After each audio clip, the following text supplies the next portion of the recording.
Vous avez vu ces images de gérants d'un supermarché U lors d'un safari chasse. Eh bien, ils ont été renvoyés. Ça s'est passé en quelques heures seulement, Axel, Ça a hier. choqué tout le monde sur les réseaux sociaux, les associations, les internautes, les politiques également.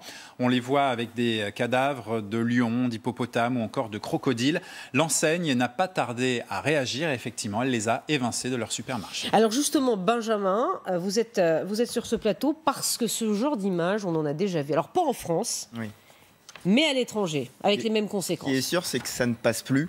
Ça rappelle beaucoup le cas de ce dentiste américain en 2015 qui avait chassé l'un des lions les plus emblématiques du Zimbabwe. Il s'appelait Cécile et il s'en était vanté sur sa page Facebook. Et derrière, on a exactement le même procédé. La photo qui est partagée des milliers, voire des millions de fois en quelques heures. L'individu qui est identifié, qui est insulté, menacé et traqué. Et là aussi, il y avait eu des conséquences pour sa vie professionnelle puisqu'il travaillait dans une clinique. Il n'avait pas pu travailler pendant plusieurs jours. Il avait dû donner une conférence de presse pour ensuite s'excuser. Les poursuites judiciaires ensuite avaient été annulées. Il y a aussi le cas l'année dernière d'une Américaine qui se vantait elle aussi sur sa page Facebook. Il y a aussi tout le temps des sourires sur ses photos d'avoir chassé cette girafe. Alors elle avait précisé que c'était légal, mais la légalité dans ces cas-là n'est pas forcément, on va dire, juge de paix pour les internautes. Et puis on peut aussi parler du cas de Luc Alphand en France. C'était en 2016. Alors lui, c'était pas un safari. Il était allé s'offrir une partie de chasse en Russie. Il avait expliqué que là aussi c'était légal, mais il avait été très impressionné par la vitesse du partage et de la haine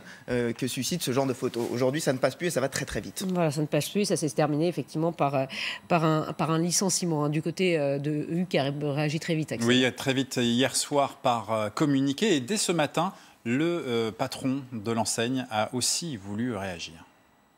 Comme beaucoup de nos clients et collaborateurs, j'ai évidemment moi-même été très choqué par ces images. Chez U, on porte depuis longtemps des engagements et des valeurs fortes qu'on met en œuvre chaque jour. Et donc, dans ces conditions, il était pour nous inenvisageable qu'ils continuent à représenter l'enseigne. Donc, ils nous ont quittés, ils ont quitté l'enseigne. Le magasin est fermé aujourd'hui. Il réouvrira demain avec une nouvelle direction.